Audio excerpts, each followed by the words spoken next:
saat ini ikuti aku keliling kampus yuk. Yuk yuk. Hai sobat, lagi ngapain kalian? Kita lagi survei, pemetaan. Oh oke, lanjutkan. Oke.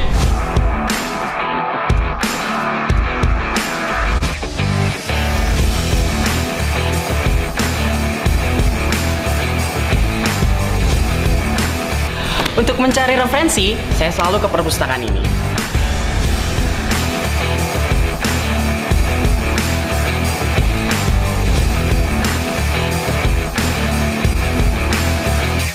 Sobat milenial, sekarang kita sudah ada di lab elektro. Yuk masuk.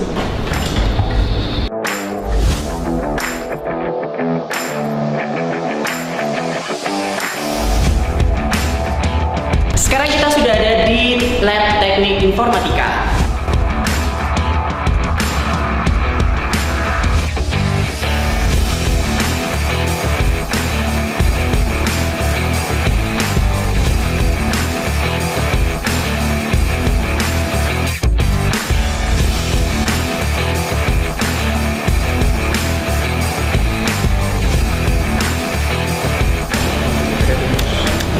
Hey, ada anak akuntansi lagi belajar nih. Serius banget kalian. Sobat milenial, sekarang aku lagi ikut kelas manajemen. Oke, sorry.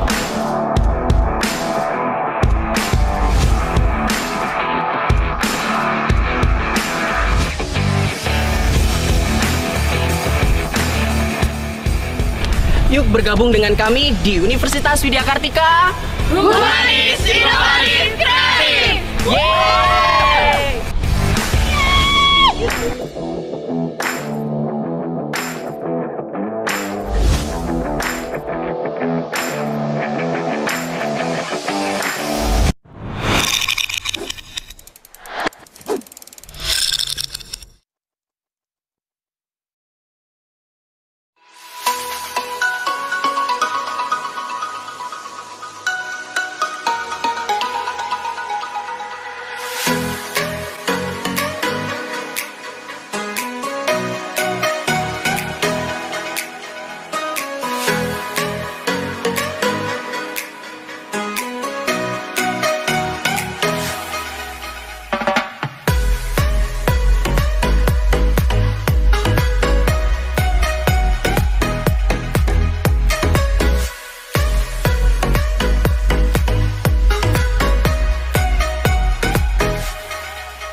Sobat Milenial.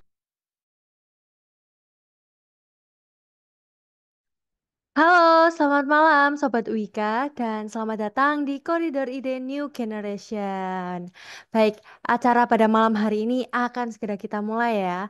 Namun sebelum itu izinkan saya untuk memperkenalkan diri terlebih dahulu. Nama saya Nova Dwi Jayanti yang merupakan mahasiswa pendidikan Bahasa Mandarin di Universitas Widya Kartika yang tentunya nih akan menemani Sobat Wika selama acara ini berlangsung. Dan saya ucapkan sekali lagi kepada seluruh Sobat Wika, selamat bergabung di forum online ini bersama dengan narasumber kita. Dan semoga para Sobat Wika ini dalam keadaan sehat dan selalu tetap semangat ya.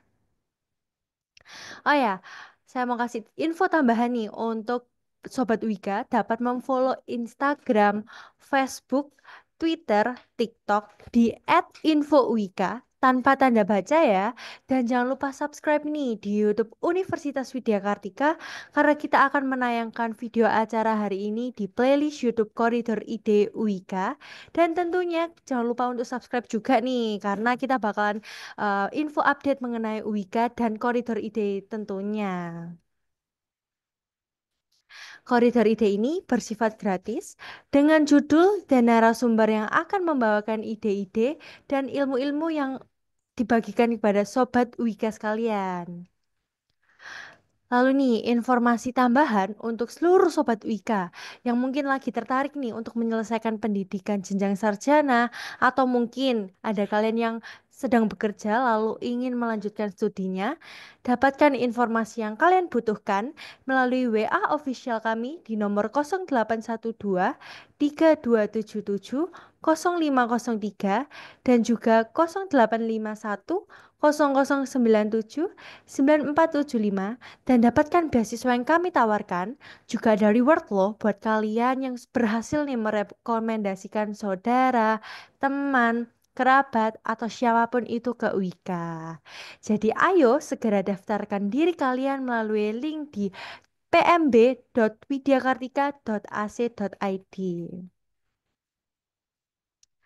Perlu kami ingatkan kepada para peserta bahwa di akhir acara nanti kami akan membagikan link daftar hadir di kolom chat dan dipersilakan untuk mengisinya ya. Baik, tanpa berlama-lama lagi, izinkan saya memperkenalkan kembali narasumber kita pada hari ini, yaitu Ibu Dr. Enda Rahmawati Linui, Sarjana Humaniora Magister Pendidikan, selaku dosen sastra Inggris di UIKA. Halo Ibu, selamat malam. Halo, selamat malam Nova. Selamat malam semuanya. Oke, sudah siap ya Ibu untuk memberikan materi pada hari ini kepada Sobat Insya Wika? Allah. Yap, Bismillah. Baik, izinkan saya mengingatkan kembali untuk peserta nih yang ingin memberikan pertanyaan. Mungkin bisa langsung saja tulis di kolom chat dan bisa langsung raise hand ya. Nanti langsung saya akan menyebutkannya seperti itu. Baik, tanpa berlama-lama lagi langsung saja saya serahkan kepada Ibu Ender. Waktu dan tempat kami persilahkan.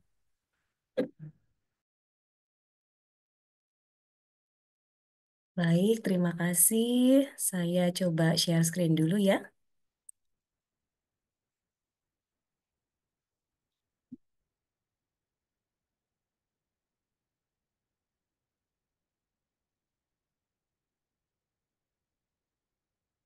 Baik, apakah sudah terlihat di layar? Sudah terlihat Ibu. Oke, baik. Bismillahirrahmanirrahim. Assalamualaikum warahmatullahi wabarakatuh. Selamat malam, salam sejahtera bagi kita semua.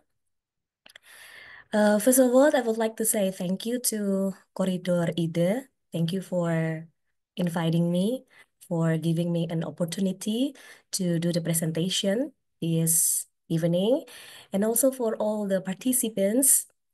Thank you for joining this session. So now I would like to present a topic of our discussion this evening about transforming your ideas into clear and compelling academic writing by understanding the rhetorical moves of writing genre. So basically, the topic comes from my own experience as an English teacher. I've been observing my students in my writing classes. I noticed that all the students actually have very brilliant ideas.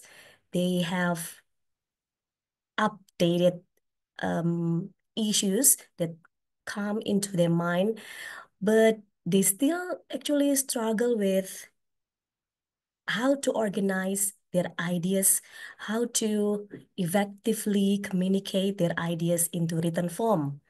That's why I think by understanding the rhetorical moves of writing genre will help the students to compose a compelling academic writing. So as I assume here that most of the participants are students, probably some of you are teachers. So let me start with the definitions of academic writing. I think you are familiar with this term, and actually you've been practicing this a lot because as students in higher education, you are actually required to write your written assignments, could be an essay, could be a mini paper or mini research later when you are in your last year in your study, and then you are required to write your thesis, yeah, as the requirement of the graduations. So basically, we need to understand what academic writing is. So academic writing is a formal style of communication that conveys complex ideas, engage critically with source materials, and employs specified conventions of structure and style. So from the definition here, we can see that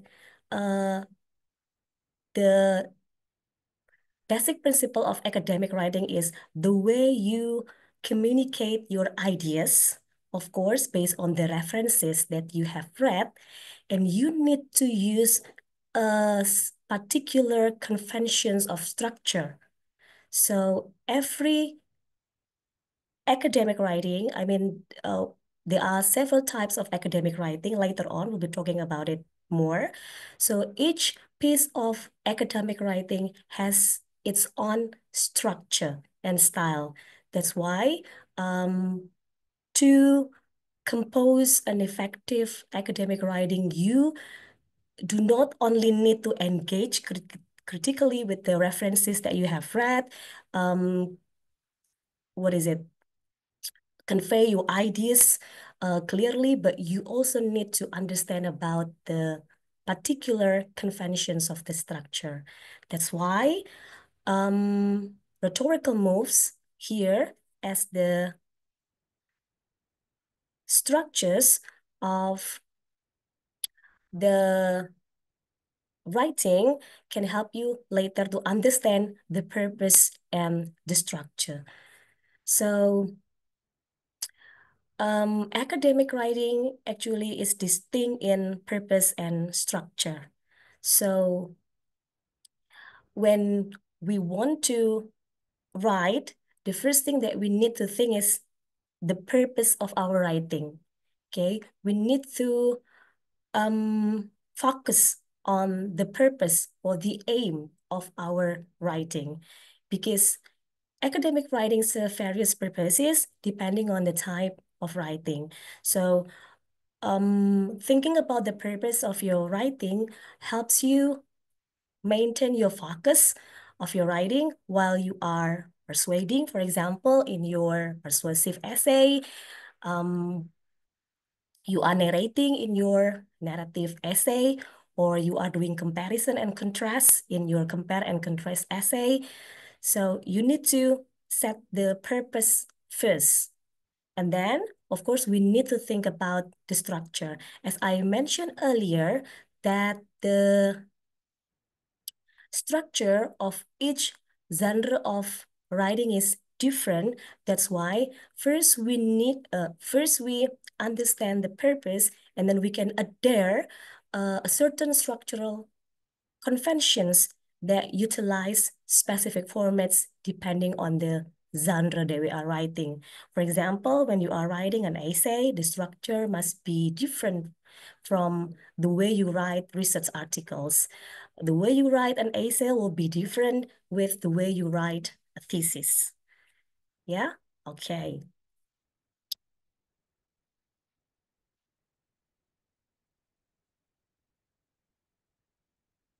So rhetorical moves here are defined as specific communicative functions utilized within a text. It means that rhetorical moves over steps that you can use to structure your argument and effectively communicate your ideas to the audience. So it means you need to understand each step that is covered in the rhetorical moves. So you can, what is it? Organize your ideas in order. So one of the studies here mentioned that understanding rhetorical moves offer a useful guide for writers seeking to enhance their academic writing skills. It means that it is empirically proven that understanding rhetorical moves gives an opportunity to students to improve their academic skills. So, for example, when you are writing an argumentative writing, the first thing that you need to think about is the purpose. You know that the argumentative writing has a goal to persuade the reader to accept or consider a certain, what is it, viewpoint or argument, yeah, by presenting a well reasoned argument in your essay. So here is the rhetorical moves. So you start your essay by introducing the issue, and then the next step you think about the main argument or the thesis statement or what you are going to say, where you stand on your position in a certain argument. And then you need to present the evidence to support your argument. And then you need justification or reasoning. It means that you explain how your evidence can be used to support your main argument. And a very strong argumentative essay usually also offers counter argument, or you address the opposing views. So later, you also have to weaken the opposing arguments to strengthen your main argument. And then you can move to the conclusions. So I believe based on these steps, when the students know how to organize their ideas, it will be easier for them to compel the ideas into a coherent writing.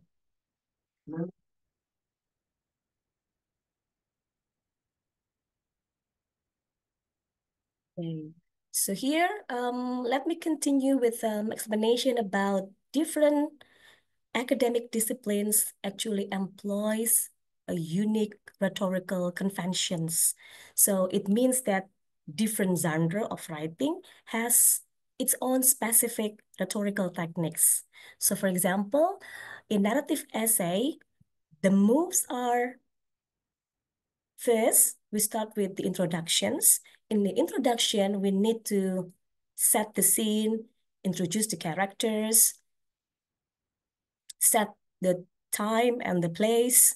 So in the beginning of your writing, the students, the readers get an overview about the setting of your story, especially in a narrative essay. And then we move to rising actions, and we move to climax, and then we have falling actions and resolution. Usually, as we know that the elements of writing, the last paragraph must be conclusions. But in narrative essay, the conclusion can be called as a resolution. We usually put what we call the reflections. What's the significance of our story? What moral value that we can share to the readers that we can, learn together from the story. So it makes the conclusion in narrative essay will be completely different from the conclusions in other genre of writing.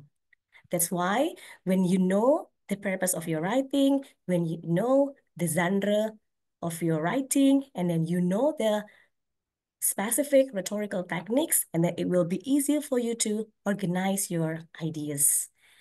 Okay, and then we have another example of moves in a compare and contrast essay. If you can see from here, the moves are different, and it's clearly different. We start by introducing the two subjects. Of course, when we are writing a compare and contrast essay, we need to introduce the two objects that we are comparing, okay? And then for the next move, we talk about the similarity of those two aspects, of those two subjects.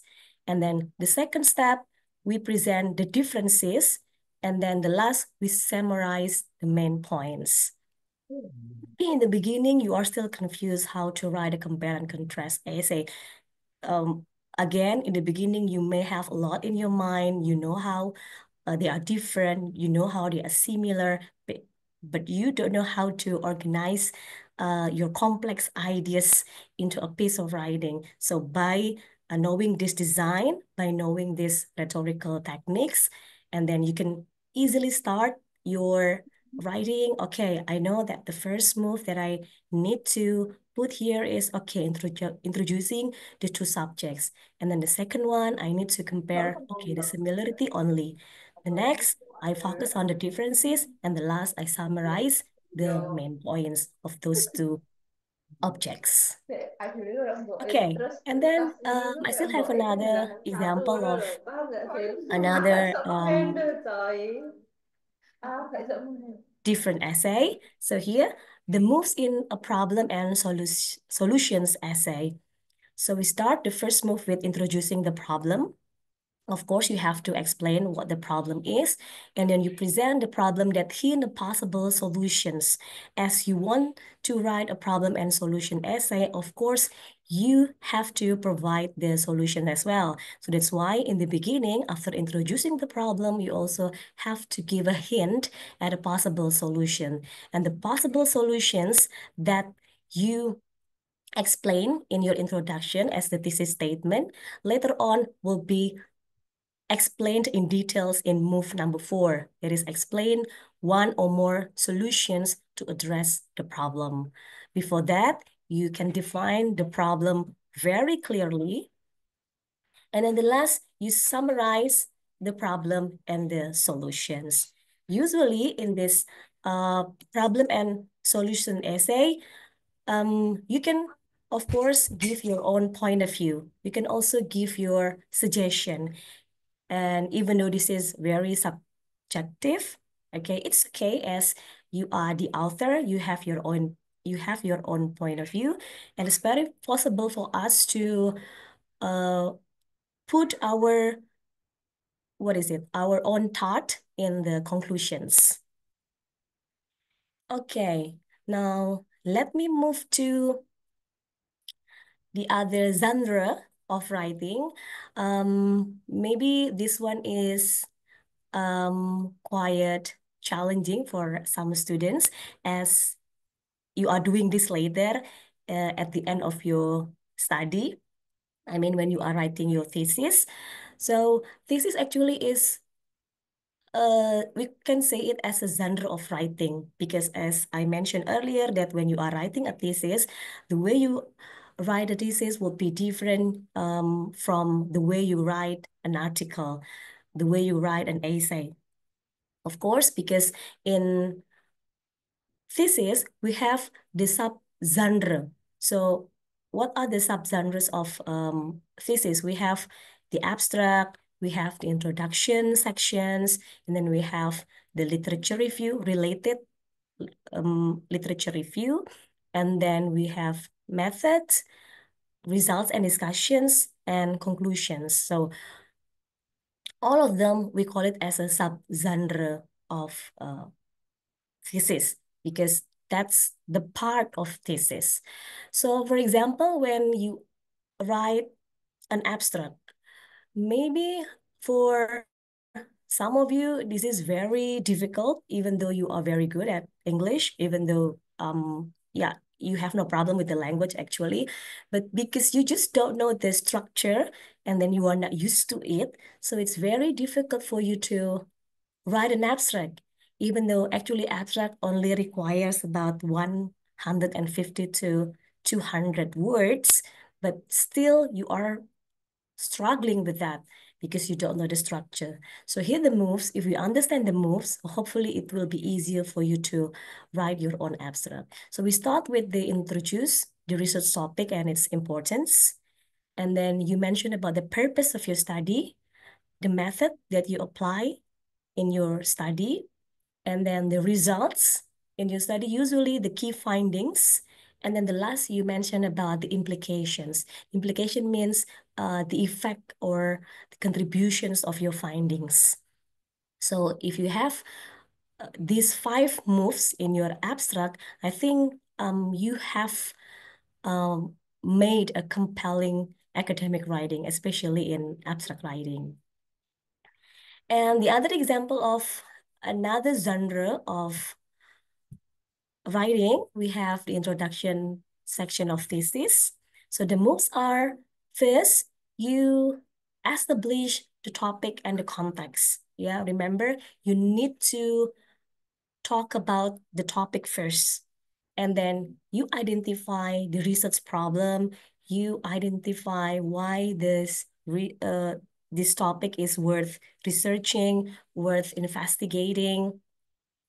And then you highlight the research significance. You review relevant literature, including the previous studies. So you can find the gap of the study, so you can state the research aim. And finally, you can present the research questions, yeah, because the research questions could be more than once. So here's the moves in the introduction of thesis. And then I still have the last example of genre-specific rhetorical techniques in the thesis results and discussions. Actually, there are 2 models in writing thesis results and discussion sections. The first model is just like what you can see on your screen. It is divided into 2 subsections. So we put the results first and then discussion later. But there is also a model that combine results and discussion into one section. Yeah, but in this case, I will be discussing about the model that is differentiated, yeah, those 2 subsections. So in the results, you can present the results and you can also comment on the result. It means that you can describe the results if you have the, diagram, if you have the table, and then you can describe what's on the table. That's it that you can do in the results. In the discussion, you may present an overview of the results. Yeah, it's based on the results that you have written before. And then what makes the discussion and results different are, there is one point that you need to interpret your findings and compare your studies to the literature. It means that you have to compare your own findings with the previous studies. You can find later the similarities or the differences.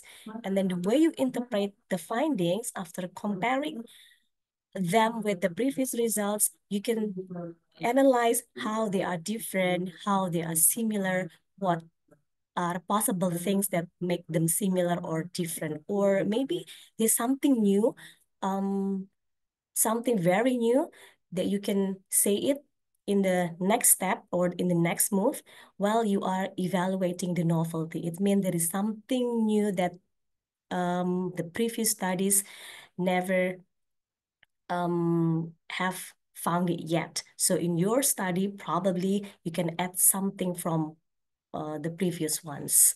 And of course, the last in your discussion, you put the implications.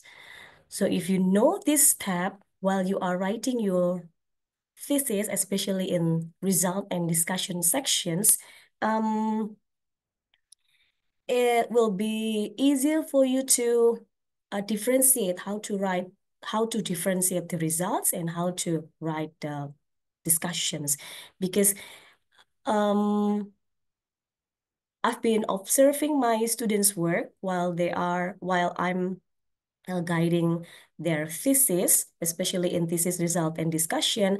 I still find that uh, they are still confused what to write in results, what to write in discussions. Sometimes they write um, interpretations of their findings in their results, which is not appropriate. It should be in the discussions. Or sometimes they do not put any comparison between their findings with the previous ones. So I think that's what is it? The skill or the knowledge, yeah, that we need to understand together. So later on, while you are writing your thesis result and discussion sections, you can follow these moves and you can make compelling thesis result and discussion sections. Okay, so now we move to the practical implications and pedagogical strategies. Practical implication here means that um, the influence of rhetorical moves analysis not only for individual writing practice, so it not only benefits the student itself, but for teaching writing in academic context, it really helps the teacher to equip the students with this necessary skill to recognize and apply these structures in their writing. So it's very possible to embed rhetorical move step analysis into writing courses. So these skills can be taught in the writing courses to help students to use an appropriate structures in their writing. So they know the genre of the writing that they are writing, and then they know the purpose, and then they can adjust the structure with the writing, the genre of the writing, so they can, easily organize their ideas effectively. And then some studies also prove that the engagement with genre-based framework allows students to become more adept at organizing their thoughts and presenting coherent arguments. It means that students need to know the genre of the writing. The student needs to know the type of writing that they are going to write, that they are going to work on. So as the studies mention here, that it helps them to organize their thoughts and present their coherent arguments.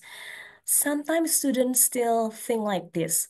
How can I start my writing? I don't know the purpose of the writing.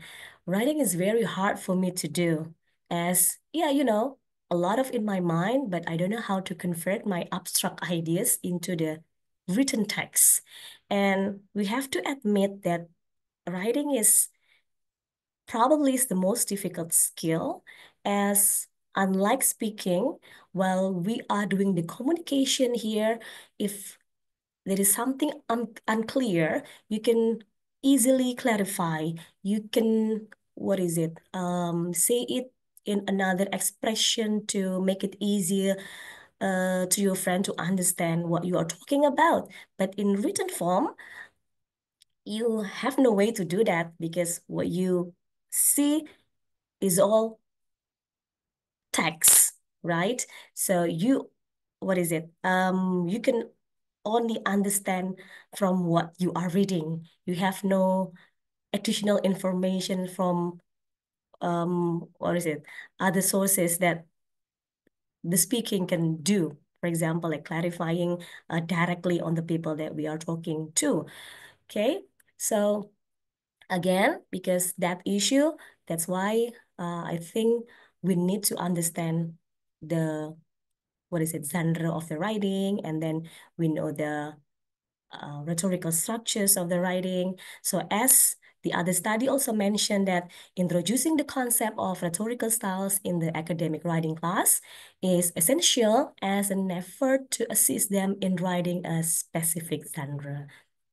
So if you know the structure and then you are assigned to write a certain genre of writing, and then yeah, you can say, okay, I know this specific genre, I'm familiar with this, and then I know the structure, and I think, okay, I'm gonna start with the first move.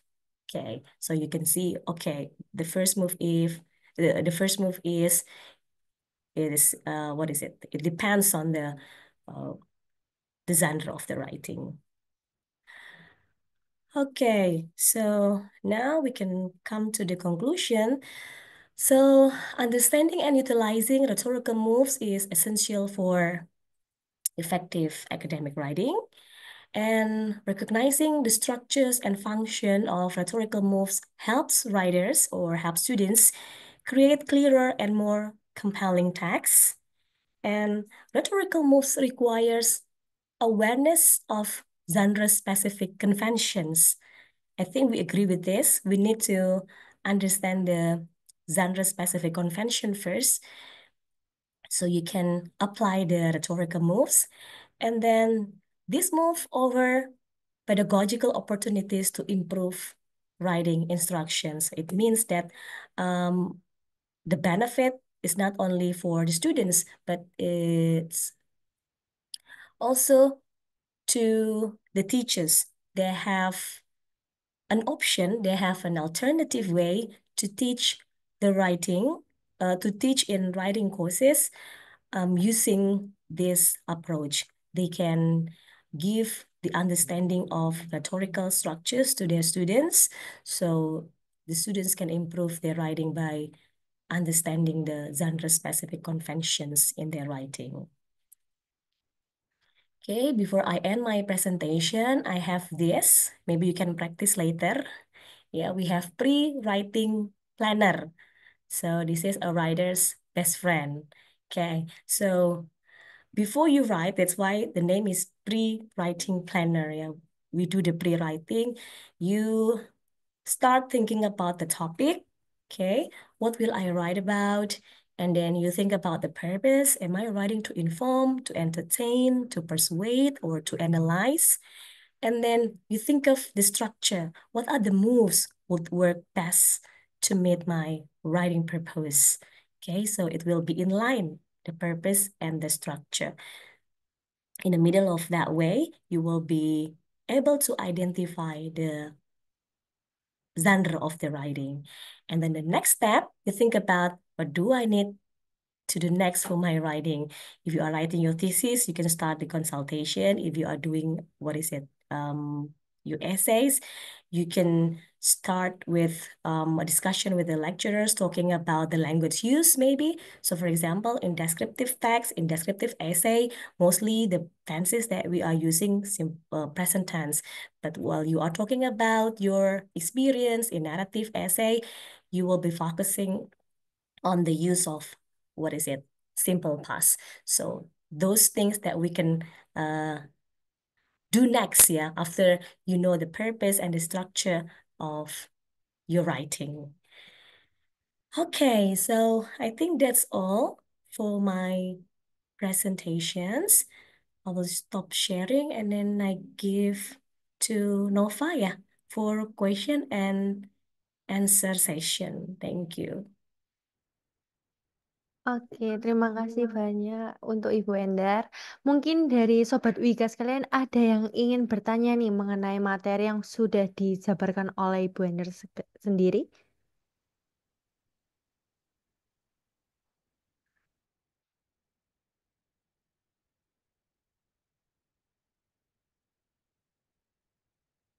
Enggak.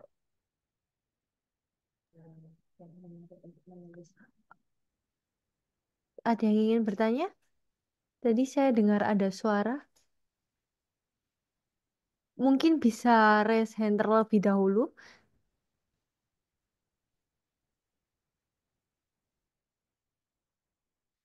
Baik, kalau tidak ada mungkin bisa saya terlebih dahulu ya Ibu untuk mungkin memulai lah. Baik. Hmm, Pertanyaan boleh bahasa Indonesia. Saya nanti bisa menyampaikan dengan bahasa Indonesia. Silakan. baik. Baik.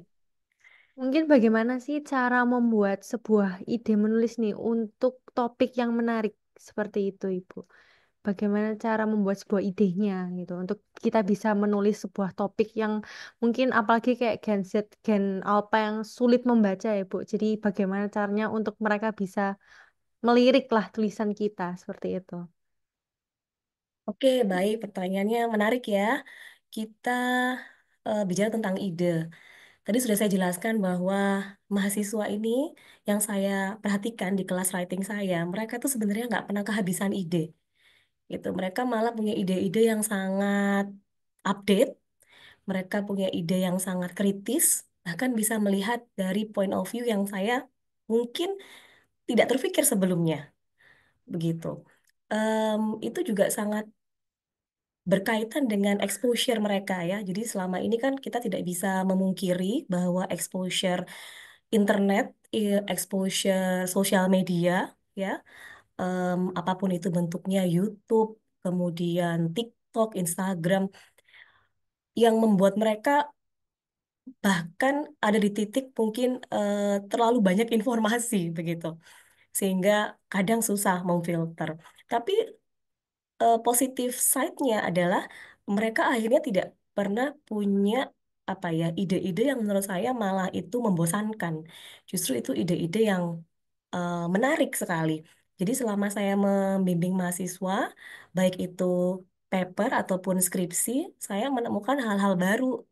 Contoh misalnya ada mahasiswa yang berani gitu ya untuk menganalisa penggunaan bahasa pada gen alfa. Ya, kalau kita lihat ini gen alpha mereka punya bahasanya sendiri. Ya, kalau dalam istilah sosiolinguistik ini language change, di mana fenomena sebuah bahasa akan terus berubah. Ya, tergantung oleh usernya, tergantung oleh penggunanya. Nah, bahasa baru yang digunakan oleh gen alpha ini sesuatu yang nggak bisa kita hindari, dan ini sesuatu yang tidak bisa kita kendalikan juga karena itu ada dengan sendirinya as a fenomena gitu ya. Jadi kemudian sangat menarik ya kita punya list bahasa-bahasa baru yang sebelumnya itu nggak ada dan itu bahkan punya arti sendiri. Nah, saya selalu menekankan ke mahasiswa bahwa sebenarnya judul-judul mereka itu sangat apa ya menjual tanda kutip untuk publikasi. Beberapa juga berhasil ya dipublikasikan di Sinta 3, bahkan ini ada yang sudah dalam proses publikasi ke Sinta 2. Karena mereka punya ide-ide yang berani dan jurnal itu melihat judul-judul yang berani itu. Jadi kalau misalnya menanyakan bagaimana mencari ide, saya pikir justru idenya ini datang dari mahasiswa. Cuma, yaitu tadi, mereka masih punya banyak apa ya kelemahan dalam menulis, bukan karena mereka nggak bisa, tapi karena mereka nggak terbiasa. Tiba-tiba nulis paper itu kan sesuatu yang asing, tapi kalau nulis status di WA, status di Instagram itu kan hal-hal yang hari-hari ya.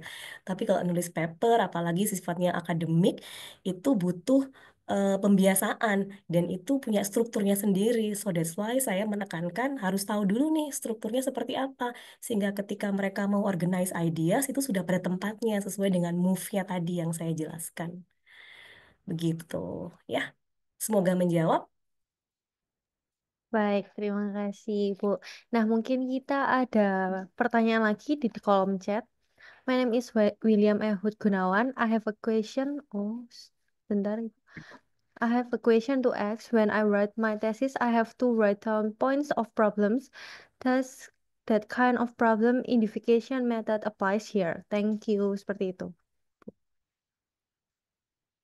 Eh, Baik, saya coba memahami pertanyaannya dulu ya. Ini. Boleh, silakan Okay, Ibu. when I write my thesis, I have to write down points of problems. Of course, yes, that's the kind of problem identification method applies here. Hmm, oke, coba saya jawab sesuai dengan interpretasi saya ya. Jadi, of course you have to write the points of problems atau kita sebut dengan statement of the problem atau istilah lainnya research questions ya. In our own thesis, we need to what is it formulate the research questions ya. Pasti ada yang namanya research question di dalam sebuah skripsi ya. Kemudian itu kita eh, pikirkan, kita harus temukan caranya untuk menjawab pertanyaan yang kita formulasikan sendiri. Begitu ya. Jadi dari pertanyaan yang kita sudah formulasikan, kita harus pikir cara menjawabnya dengan oke menggunakan underlying theories tertentu gitu yang itu bisa membantu kita menjawab pertanyaan. Kemudian tidak cukup menentukan teori tertentu, tapi kita juga harus menentukan metode penelitian apa yang paling tepat untuk menjawab pertanyaan dari research questions yang sudah kita formulasikan pada bagian background of the study. Begitu. Semoga menjawab. Apakah sudah cukup jelas? Sudah cukup jelas mungkin Ibu ya. Kita boleh lanjut langsung ya ke pertanyaan selanjutnya. Dari Ellen, bagaimana cara menyesuaikan rhetorical move dengan genre penulisan yang berbeda, misalnya antara paper penelitian, esai, dan laporan. Seperti itu, Ibu. Oke, sangat berbeda ya. Tadi sudah saya tampilkan juga di slide. Memang tidak semua subgenre dari thesis yang saya sebutkan ya. Tadi hanya abstract, introduction, kemudian result and discussion sections. Walaupun ada bukunya sendiri yang bicara tentang itu, nanti kita nggak selesai nih, hitungan 1,5 jam ya kalau kita bahas semua. Tapi betul, memang itu berbeda. Jadi antara rhetorical moves dari paper, kemudian rhetorical move essay, apalagi skripsi ya, itu akan sangat berbeda. Jangankan antara paper dengan essay, sesama essay saja itu punya move yang berbeda. Contohnya tadi naratif essay dengan compare and contrast essay, itu punya rhetorical move yang berbeda. Kalau naratif essay, introduction, kita mulai dengan setting the background. Apa yang kita ceritakan di situ? Yaitu the karakter, kemudian tempatnya di mana, lokasinya di mana. Tapi ketika kita membuat essay compare and contrast, maka introduction-nya berbeda. Walaupun sama-sama introduction, tapi move-nya berbeda. Move-nya yaitu kita introducing the two objects yang akan kita bandingkan. Nah, dari situ kan sudah terlihat ya, bahwa the first move di esai yang berbeda itu juga akan berbeda. Jadi benar-benar mengikuti dari genre of writing. Begitu. Ya, semoga menjawab.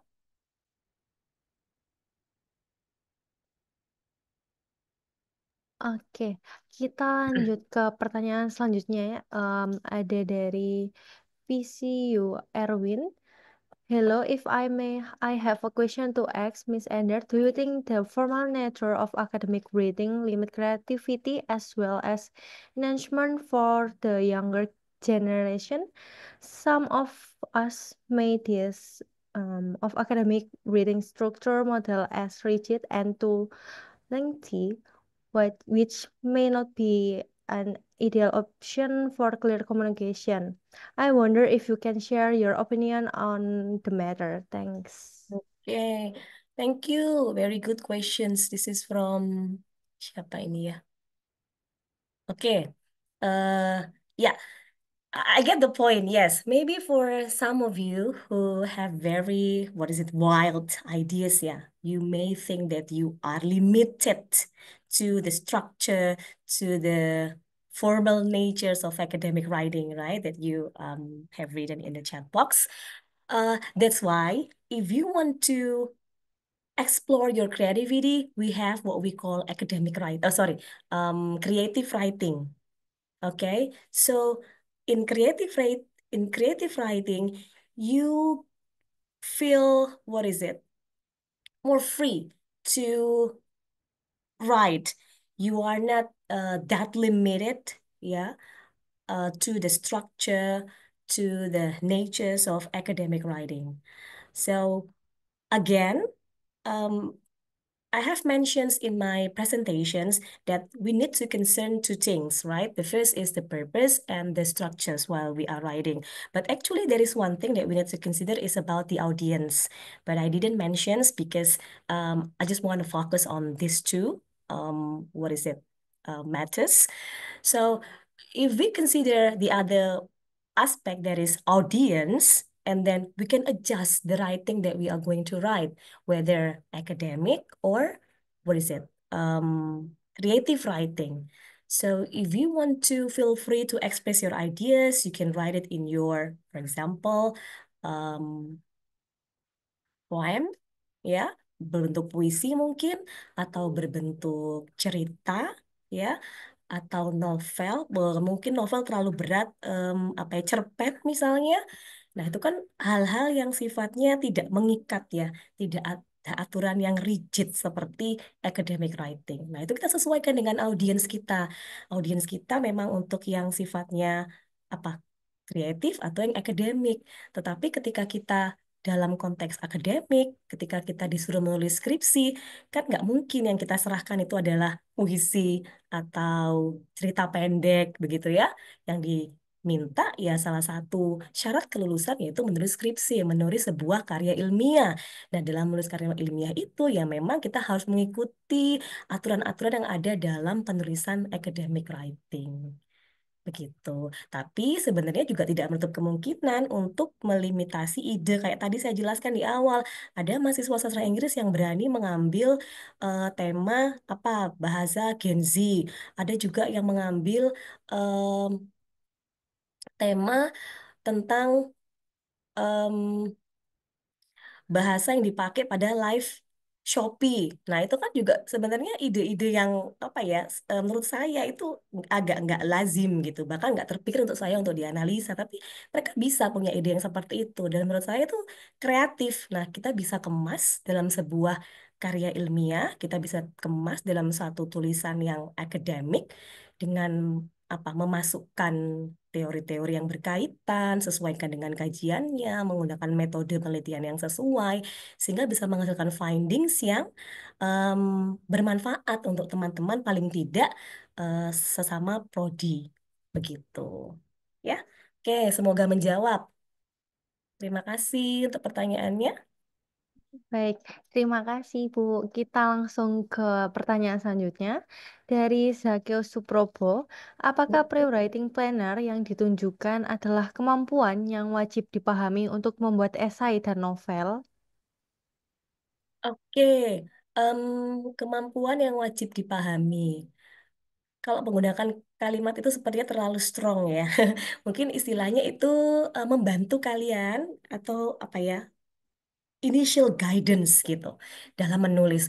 Ketika bingung nih saya tiba-tiba dapat topik gitu ya, disuruh nulis tentang eh, apa? Membandingkan antara studying abroad atau studying in your own country misalnya.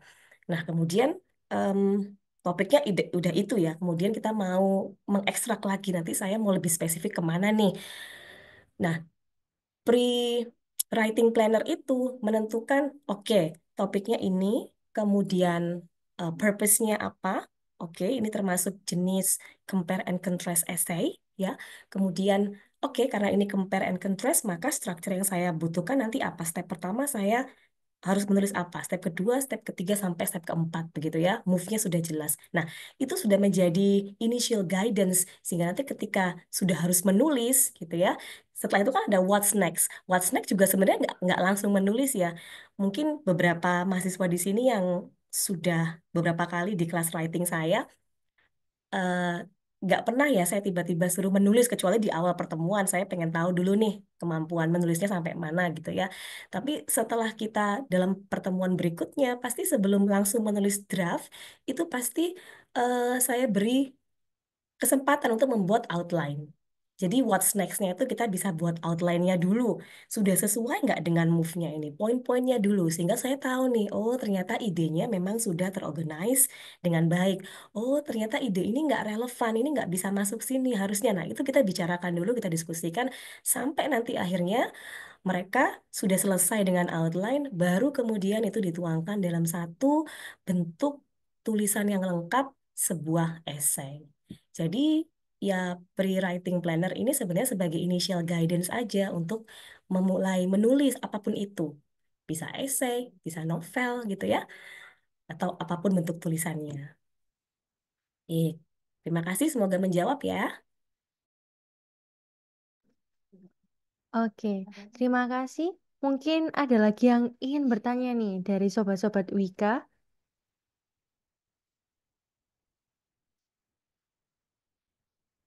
Oke, kalau tidak ada, saya izin bertanya sekali lagi ya, Ibu ya.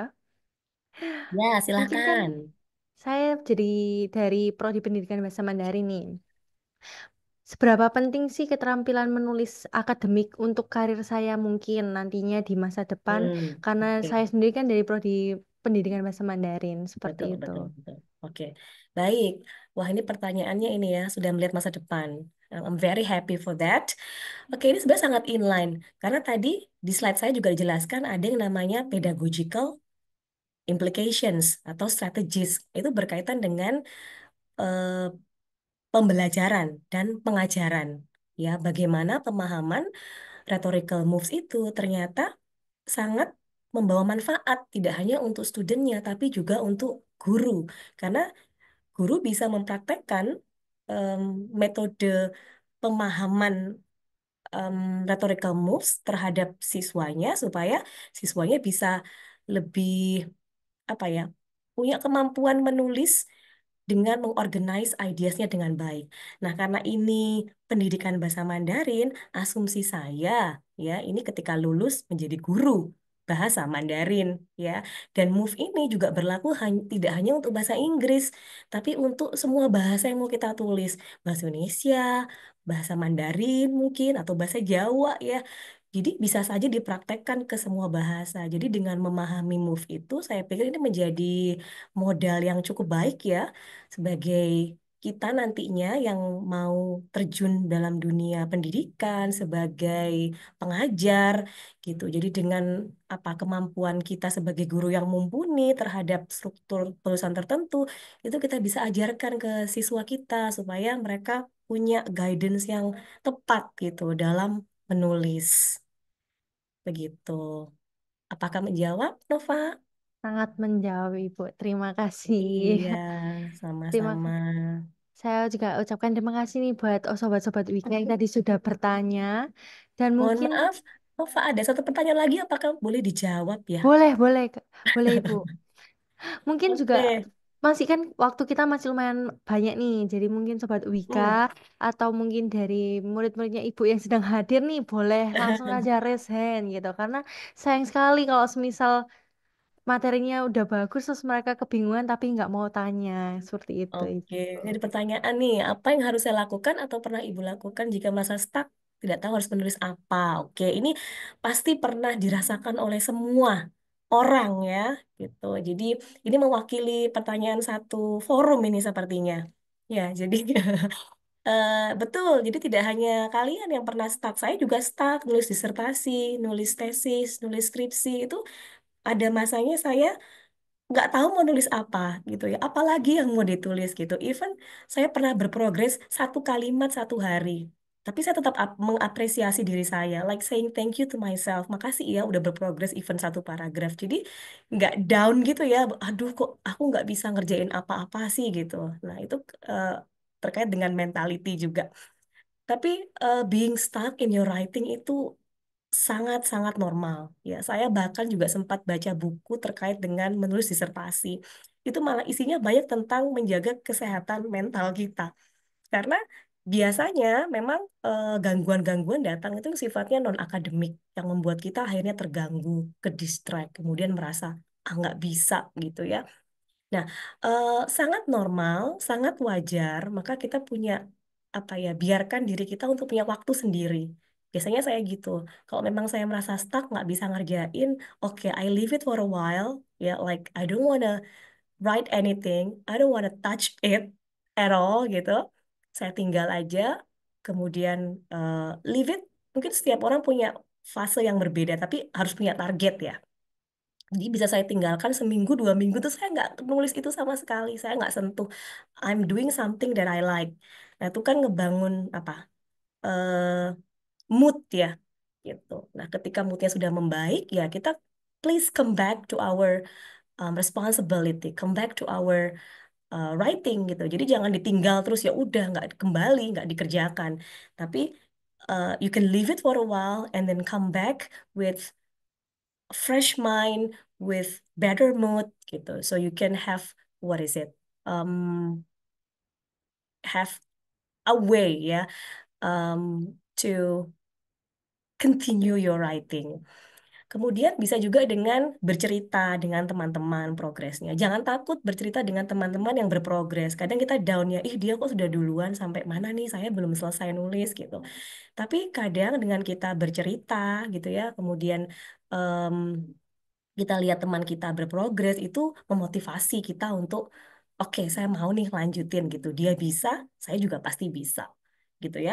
Nah, dari membangun mental dulu, kemudian nanti kita dealing dengan something yang teknis. Oke, saya sudah siap, saya yakin saya bisa, saya start dengan apa nih? Oke, baca referensi, banyak-banyak baca referensi. Kalau memang itu em, sedang dealing dengan skripsi, ya banyak baca, banyaklah baca tentang preview studies. Jadi kita cari relevant preview studies. Saya jamin 100% ya, yang tidak bisa menulis itu biasanya kalau memang sudah moodnya baik gitu ya, semangatnya oke, tapi masih nggak bisa nulis, itu pasti karena kurang baca preview studies gitu. Karena dari preview studies itu benar-benar banyak sekali insight yang kita bisa ambil, yang kita bisa tambahkan untuk modal menulis kita. Karena dari preview studies itu kita tahu kerangka berpikirnya, kita tahu kerangka menulisnya, kita tahu metode penelitian apa yang dipakai, kita bisa adapt atau adopt ya. Kemudian kita tahu cara menganalisa, asalkan kita memang betul-betul membaca. Ya, membaca dalam artian we need to be comprehensive gitu. Kita harus betul-betul memahami preview studies yang kita baca. Jadi itu yang harus ya kita lakukan ya, karena memang being stuck itu pasti akan ada di siapapun yang sedang menulis gitu. Dan kita harus start mungkin for my personal experience, I start with the mental health gitu. When I think I'm ready, ya udah, I'm doing something that is logical, something academic itu harus inline gitu. Nggak cuma semangat tapi nggak mau baca. Oh ya sudah, dia nggak akan selesai juga, stuck terus gitu ya. Tapi semoga semuanya semangat. Oke, terima kasih. Baik, terima kasih kepada Ellen juga. Mungkin sangat membantu ya Ibu ya. Apalagi mungkin ada Hmm, beberapa yang join untuk skripsi kan seringkali ngestak ya untuk maju ke langkah berikutnya itu seperti apa. betul. Soalnya saya sendiri juga sering kayak gitu waktu ada pelajaran mengarang gitu ngestak. Jadi Mm-mm. kayak nggak tahu mau nulis apa. Sangat Betul membantu ya. sekali. Oke, kalau gitu Oke, kita langsung lanjut ke pertanyaan berikutnya ya. boleh Dari silahkan. Ivai. Saya izin bertanya, sejauh mana bahasa membentuk realitas dalam tulisan akademik, Miss? Seperti itu. Bahasa membentuk realitas dalam tulisan akademik. Hmm, oke, kalau pertanyaannya bahasa membentuk realitas, eh, oke kita pastikan dulu bahwa kita memahami ya bentuk bahasa apa yang kita gunakan dalam tulisan akademik kita, gitu. Jadi memang dalam tulisan akademik ini akan berbeda gitu ya dengan penulisan creative writing misalnya. Gitu. Dan bahasa yang kita gunakan mungkin ketika kita berbicara dengan teman, ketika kita berdiskusi di kelas, ketika kita presentasi di kelas, maka bahasa yang kita gunakan akan berbeda nanti ketika kita menuangkan ide-ide kita ke dalam bentuk tulisan. Tadi juga sudah saya sebutkan di presentasi saya terkait dengan kenapa sih writing itu mungkin dianggap skill paling susah gitu ya, di antara skill-skill yang lain, listening, speaking, karena kita nggak ketemu langsung dengan orangnya gitu ya. Kalau di speaking, ketika kita berdiskusi, ada yang kita tidak paham, kita bisa langsung directly ask for clarifications gitu ya. And then if you are not sure about something, we can ask the question regarding to the topic atau anything yang related dengan itu. Dan kemudian kita bisa tahu langsung apa yang apa ya, apa yang kita tanyakan gitu. Tapi dalam writing kan tidak seperti itu ya. Apa yang kita baca itu akan menjadi full interpretasi dari pembaca. Betul tidak? Jadi apa yang kita tulis itu nanti akan menjadi pemahaman sepenuhnya dari yang membaca. Nah, dalam academic writing ini, em, misunderstanding atau misperception itu sebisa mungkin dihindari gitu. Karena em, when we are writing an academic writing itu kan sifatnya very rigid ya. Ada metode di situ, ada teori di situ, dan itu kita pakai sedemikian rupa supaya tidak terjadi misinterpretasi. Berbeda dengan kalau kita menulis puisi misalnya. Itu kan bebas sekali menginterpretasikan puisi. Sah-sah saja. Mungkin menurut saya itu adalah puisi yang menyedihkan, tapi saya menggunakan kata-kata yang apa? Seolah-olah hal-hal yang menyedihkan itu dikemas dengan kata-kata yang positif gitu ya. Akhirnya oleh pembaca dimaknai atau diinterpretasikan sebagai puisi yang ceria misalnya. Apakah salah? Ya tidak gitu ya, karena kembali lagi ke purpose tadi dari writing kita, karena itu sifatnya eh, apa tadi? Em, what is it? Opposite of academic writing, creative writing, sehingga ya tidak ada batasan begitu yang terlalu rigid ya terkait dengan bahasa yang kita pakai. Gitu.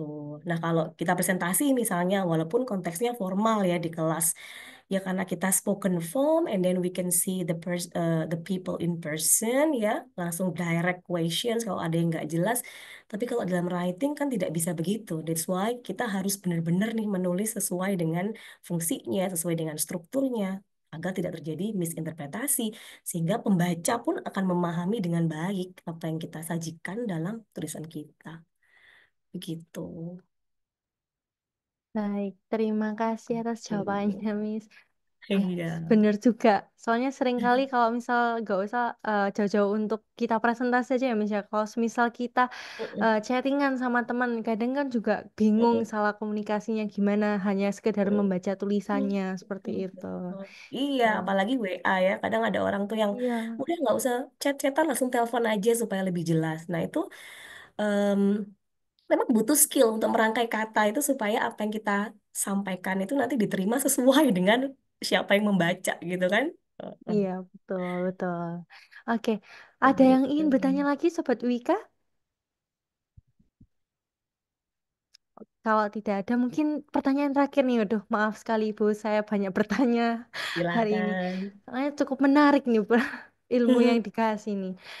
Em, Mungkin apakah nih keterampilan menulis akademik kita bakal Mm-mm, berguna di luar pendidikan seperti kalau semisal saya kan akan menjadi lause atau menjadi guru. mm-mm, Kalau mm-mm. semisal di dunia kerja yang lainnya seperti di perusahaan atau dimanapun itu, apakah masih bisa berguna seperti itu, Ibu?